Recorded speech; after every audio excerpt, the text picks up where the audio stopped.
What's going on, everybody? Jordan here from Attack on Anime. Cameron. Today we're reviewing, of course, our favorite Uchiha, Itachi, the true genius. And today's episode of Naruto 454 was really interesting because we finally get to see my man's Shisui in action. It was so lit, and this episode was really great.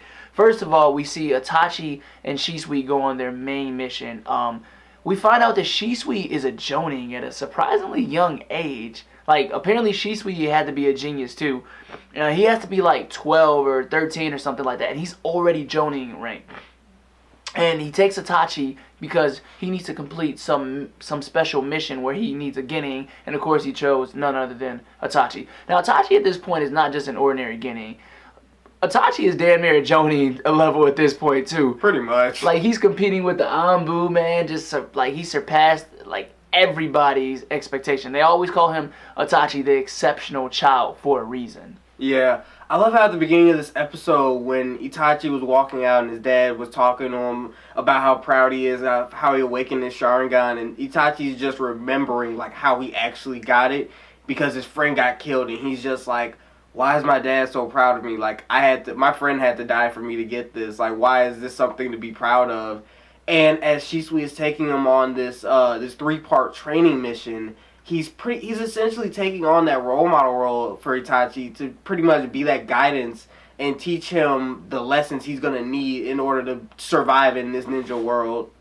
So Shisui and Itachi was looking for a fugitive. That was the main mission. Shisui is teaching Itachi these tracking skills that are going to be useful, and it kind of picks at his brain a bit. Like, they find a stick on the ground, and right off the bat, Shisui can tell that this was a decoy set by the enemy just to fool them.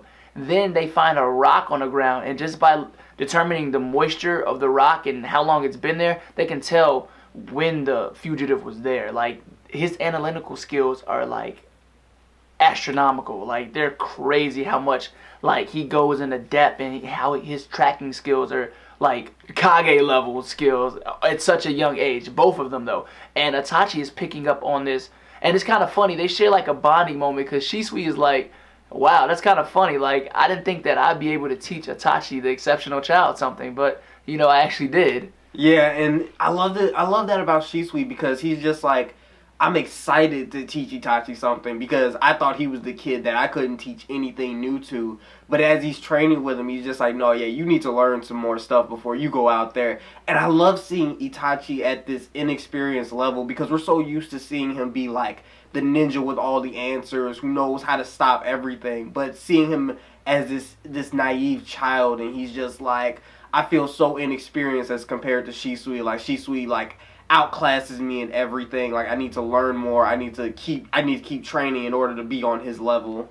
Now, this fight scene though was crazy. So basically, Shisui and Itachi, they hear the ANBU. They hear some battling going on in the distance. They go investigate, see what's going on. An ANBU member was allegedly a traitor. He has this scroll that he wants to give to Lord Hokage. There's 3 ANBU that just want to kill him. And Shisui, we see where his morals lie and how great of a ninja he really is, because he's all about justice. He's all about protecting the weak and standing up for what's truly right. And Itachi obviously is soaking in all this. My man Shisui was handling 2 ANBU members at once, and then Itachi, man, oh, this man is just so good. Like, I can't even put a placeholder on how good this man is. First time using his Sharingan in battle. He's already like picking up on all the details. He can see her, the ANBU woman's movement. And one of the ANBU members said some slick talk to Shisui, like, yeah, you need to go over there, and we need to end this fight right now. You need to retreat because she's one of the best in ANBU, and that boy will be killed.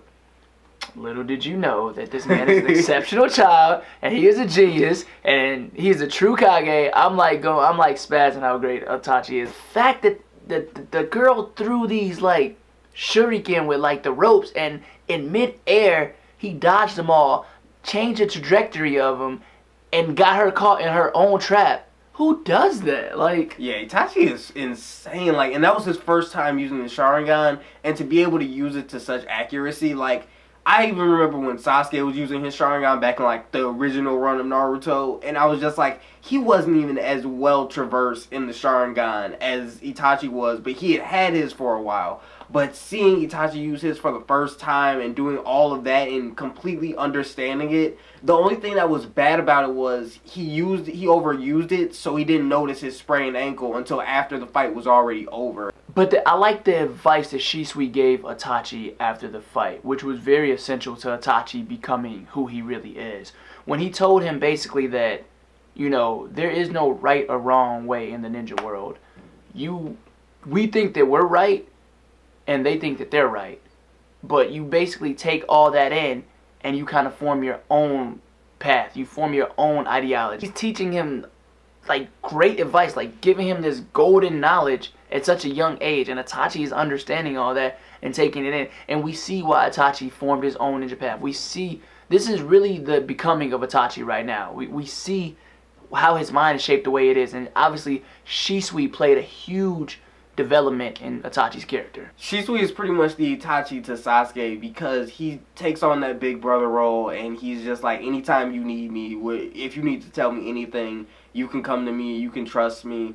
And those words of encouragement actually pushed Itachi to find his own path and start making his own way of protecting the village, which includes joining the ANBU by the end of this episode. So now we're going to get to see Itachi in his ANBU Black Ops days. Seeing ANBU missions are so much different than seeing ninja missions because you know that they're operating in the shadows. So whatever they're working on means like cutthroat by any means necessary. You get this mission done. So seeing Itachi going full cutthroat, especially when we just saw him as like this naive child who's like really confused about life and death, to see him be thrown into the ANBU like scene, that's going to be such a drastic change for him, and it's going to be really interesting to see how he handles that change. Speaking of the ANBU, and this is the last point I want to make, we see why Danzo was targeting Shisui at the end. When the ANBUs had said something to him before they retreated, he said, Shisui Uchiha, Itachi Uchiha, we're going to be watching you from now on.